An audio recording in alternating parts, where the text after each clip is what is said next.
We see today that data and technology, harnessed correctly, helps individuals and organizations drive their decision making by the second. Combined with analytics, data can unlock an entity's competitive advantage, capabilities, and processes. However, so far, comparatively few organizations in the social impact space have leveraged the value that comes from linking internally collected data with external data provided by third parties and the government. Transforming Nonprofits with Sattva Consulting. Welcome to Transforming Nonprofits. I'm your host Sanjana Sinha, and we have with us Vrunda Bansode, Head of India Data Insights and Marketing here at Sattva Consulting, to share with us why it is important for nonprofit organizations to embrace external public sources of data for their work. Vrunda is currently responsible for brand and marketing management at Sattva Consulting. Her prior experience includes working at Robert Bosch, followed by her own venture in the education sector. She has worked on conceptualizing and launching startup incubation programs at IIM Bangalore. She led the development of Sattva's open data portal, India Data Insights, 2 years ago, and continues to direct product development, research, and report production at IDI. The driving mission for this portal has been the need to help social purpose organizations make use of data in their decision making and achieve greater impact. Hi Vrunda, it's great to have you on Transforming Nonprofits today. Hi Sanjana, I'm very happy to be here.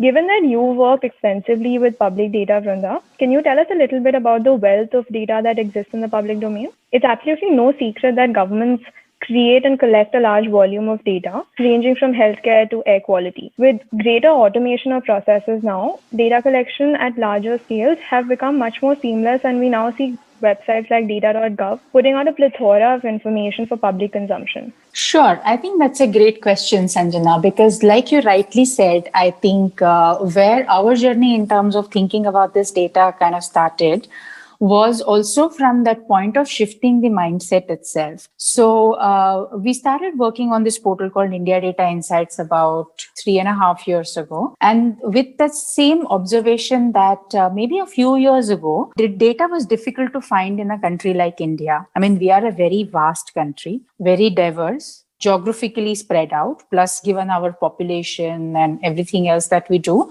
the complexity of data in India is tremendous. Because you have not just the numbers and the scale, but also multiple layers because of the languages that we speak, also the administrative structures in Indian government, right? Because you have central government, you have state government, and you have district administrations, and data is being collected at each level. So if you really look at it, maintaining good data repository for a country like India is not a small task at all. And I should say that some of the institutions in India that have been built over the years have been doing a great job, given all the challenges that we have. But at the same time, I think the challenge for the users of data, the users of government data rather, was that most of this data was not very accessible to others. So it was in some government document or report. Now, with the advent of digitalization and digitization of a lot of this information in the last few years, I think the data has become a lot more accessible because it's in digital format. So I think that's the first great development that happened. Also, government proactively, I think, took notice of this shift in data and its availability. So there is an open data policy that Government of India published. And if you look at that, under that, they have tried to create many structures that kind of guide and govern everything from data collection to publishing to its usage and all of that. So I think those have been some really welcome steps for us in India. And we realize that now with that, there is data available. So the first problem, that data is not available, has been addressed to a large extent now. But coming to what can be done with this data, I think we're still kind of grappling with answers because this data is still kind of spread out on many different websites. The one that you mentioned, data.gov.in, was created as a repository of all kinds of government data. But then that's not the only one. You still have a lot of data which is available with Ministry of Statistics, so MOSPI website, and RBI publishes a lot of that data. Census has its own site and its own digital data libraries, etc. So the thing is, data is available now, but it's still a little bit scattered across multiple websites and places, which I don't think we can do away with. But at the same time, there is still some necessity of making sure that all of this data comes in some kind of a better structure, more usable formats as well. So that has been kind of our learning through last few years of working with this data. Very useful, happy that it's there, but definitely we can do better with it. What's interesting to note is that the scale and volume of the data that is being made available for public consumption by the government, right? What I'm also wondering about is what kind of efforts have the government undertaken to make these large data sets accessible to the public now?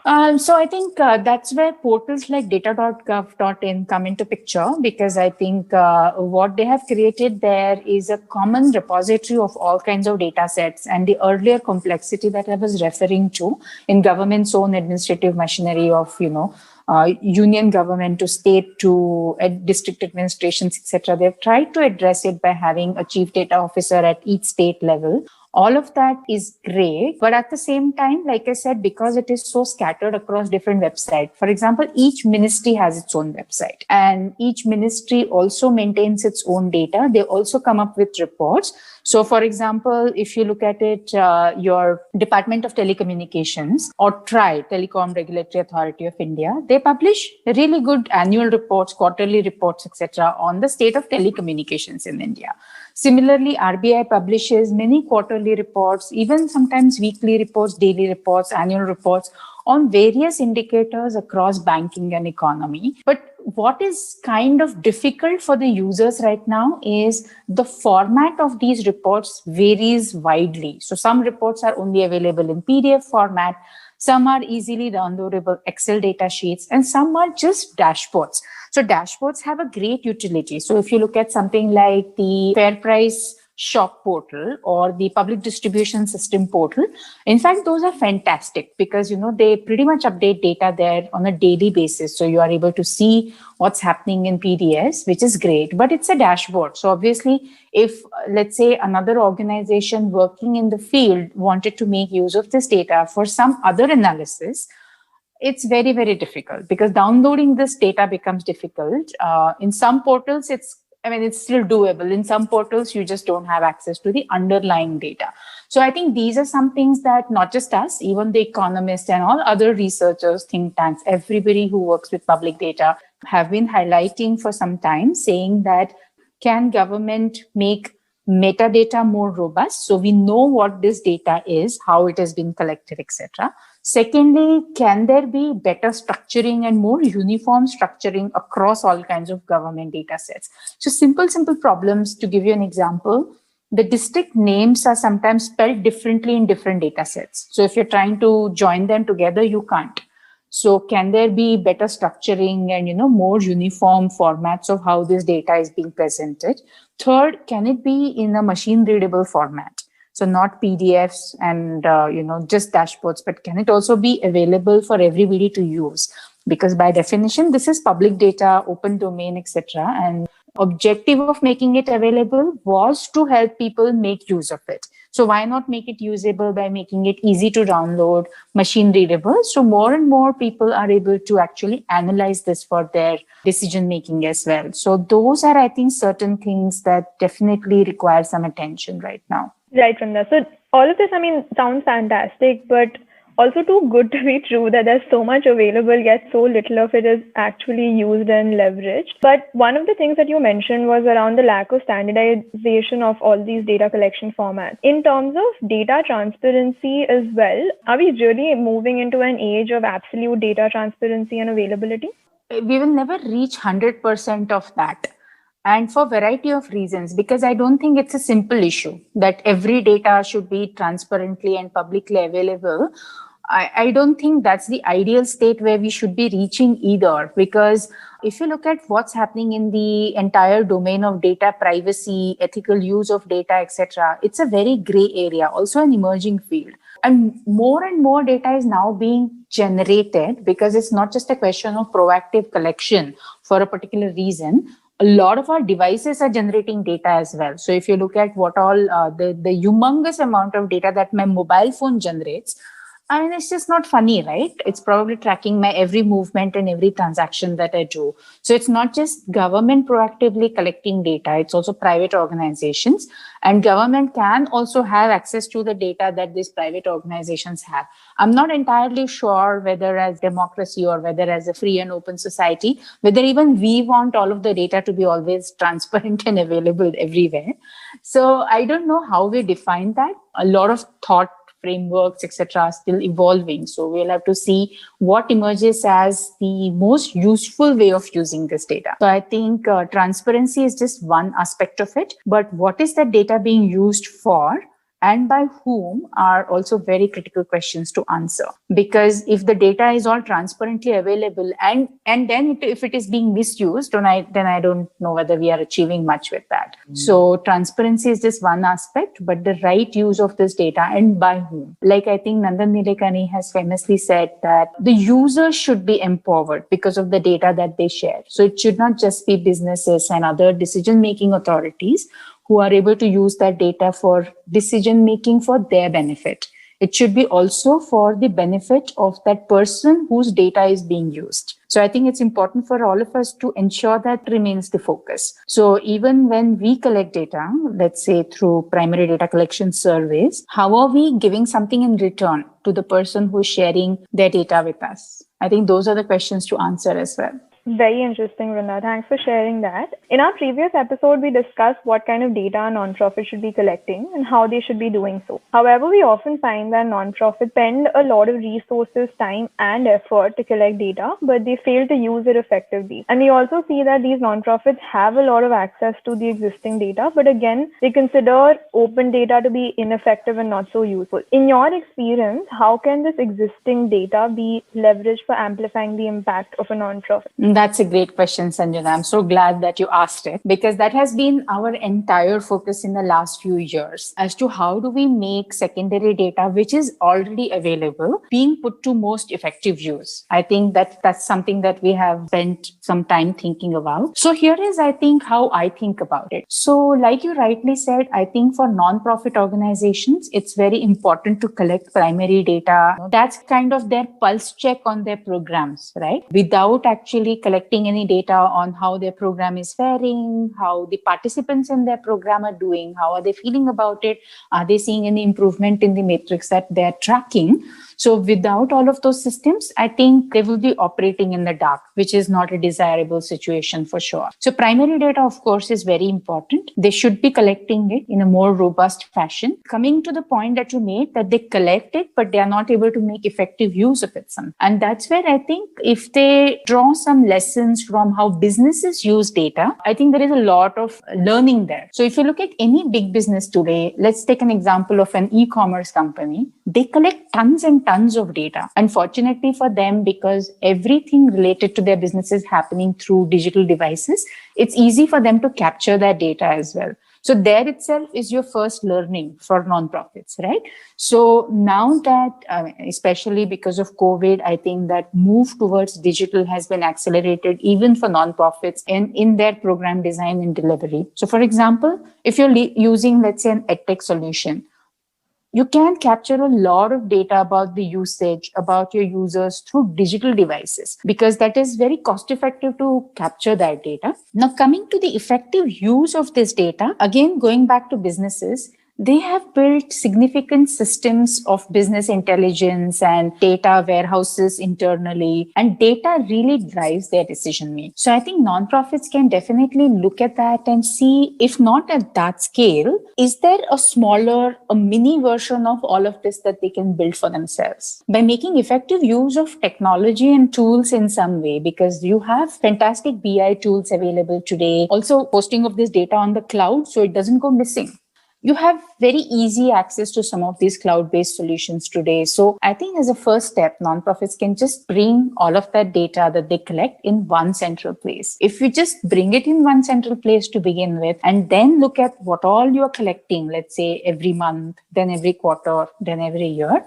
slowly that pattern will emerge for the nonprofits. And it's good, that organic evolution of understanding what my data looks like. And from there, now what can I do with it? I think you have to give it time. Even for their internal operations, I think if they are collecting data on everything about their internal organization matrix. So what are their people doing? Where is their time being spent? How is the fundraising happening? From where is the money coming? From where is it going? If they keep track of all of that data, I think also as an organization, they can become much more effective and efficient in the way they operate. They should definitely consider employing, like I said, maybe some mini solutions to begin with that can always set the foundation for them to make better use of their data. Coming to the secondary data now for nonprofits, there I think actually now we are in this great position where, like I said, government is publishing a lot of this data. It's already available. And imagine the power of this data. Government is literally the only organization that can do data collection at that scale. If you look at something like census, there is nothing else and no one else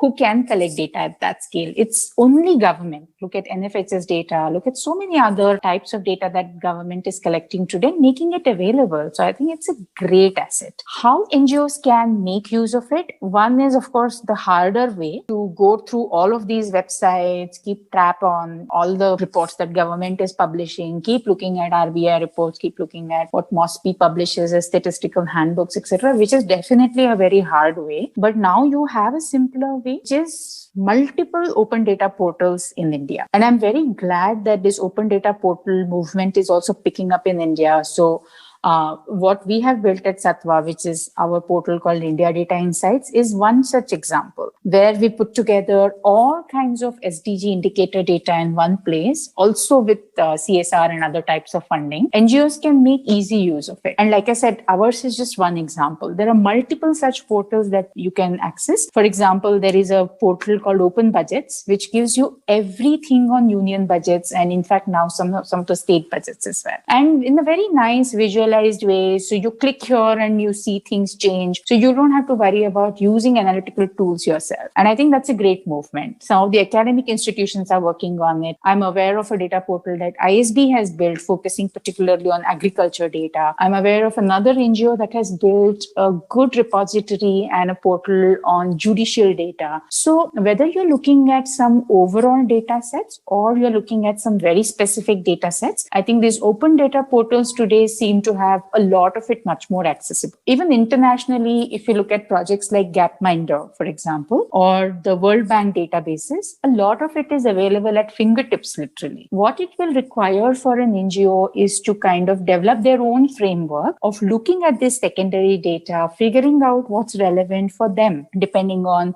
what sector they work in, what geography they work in, and making a good combination of the primary data that they collect and secondary data which is already available. And that, I think, like a larger picture and then their own bit in that picture can give them a lot of context and perspective. And that's how they can make use of data to become much more effective and much more forward-looking as an organization.